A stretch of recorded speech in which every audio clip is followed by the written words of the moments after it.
Graphic design gives everyone the rare opportunity to move beyond a story and experience something on a deeper level with the use of text, photographs, and ideas in a single image that impacts the audience. Graphic design dates back thousands of years, beginning with cave drawings by early humans all over the world. With the evolution of human civilization, graphic design was used to decorate buildings, textiles, and utensils that often had a religious or cultural significance. Design was brought over to the United States from England, and with the New World came new design. The old ways of cave paintings, carvings, engravings, etchings, paintings, and the printing press eventually gave way to more modern tools of the trade, such as the creation of the linotype machine that revolutionized printing by doing a whole line at once. It came an opportunity to create more types. The man who should be accredited to the rise of graphic design and new types is William Addison Dwiggins. Dwiggins was a book designer from Ohio who lived from 1880 to 1956 in Massachusetts. He was a man of many skills who did not limit himself to one trade. However, he stated that he'd hoped he would be remembered for his type designs. In 1928, Dwiggins wrote and published a book titled Layout and Advertising. At the time, this work was considered to be the reference text for typography. This book revolutionized typography and font and changed the printing world. He spent most of his time working with Alfred A. Knopf Inc.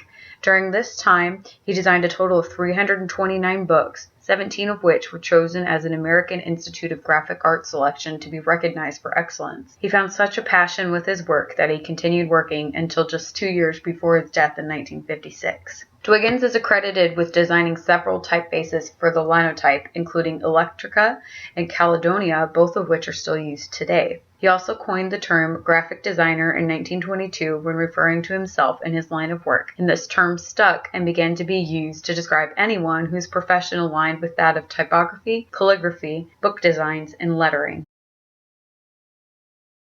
The 1920s ushered in many changes to the United States, including the modernization of graphic design. Art Deco is a term that is used to describe the art, architecture, and design from the 1920s through the 1940s, as seen in the use of geometric forms such as zigzags, sunbursts, and sharp lines that gives the audience the sense of a new modern era.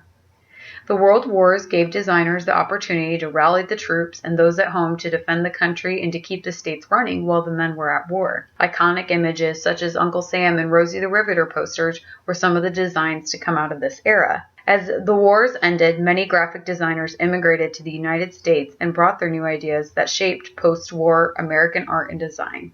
Among these artists was Paul Rand, who emerged as an innovative modern designer. Rand used his understanding of the power of color and shape on his audience. His work began to get noticed when he came out with a poster promoting the New York subway advertising that incorporated geometric forms and colors as well as a bold target that conveyed the idea that one could hit the bullseye to reach potential audiences who ride the subway. His work spanned through many eras from the 1940s all the way through to the 1990s, and his portfolio included advertisements, book jackets, corporate literature, packaging, posters, and trademarks.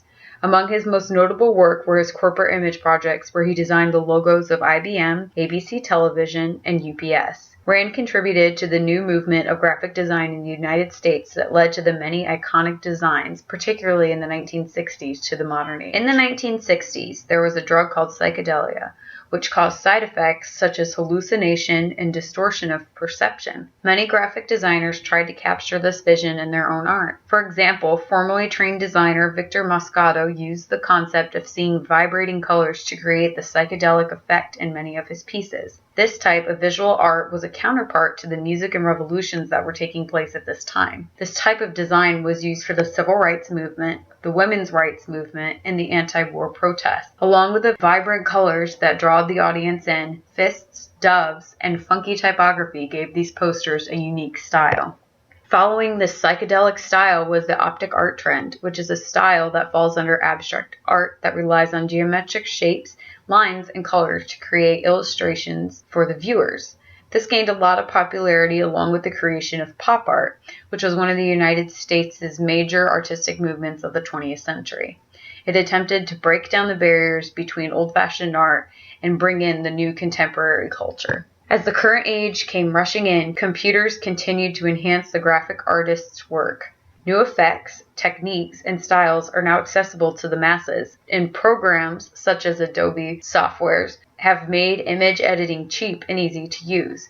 Anyone can try their hand at graphic design, which allows you to express yourself, an idea, a moment, or a feeling freely. With new technology, graphic design has penetrated into all aspects of modern life and is here to stay.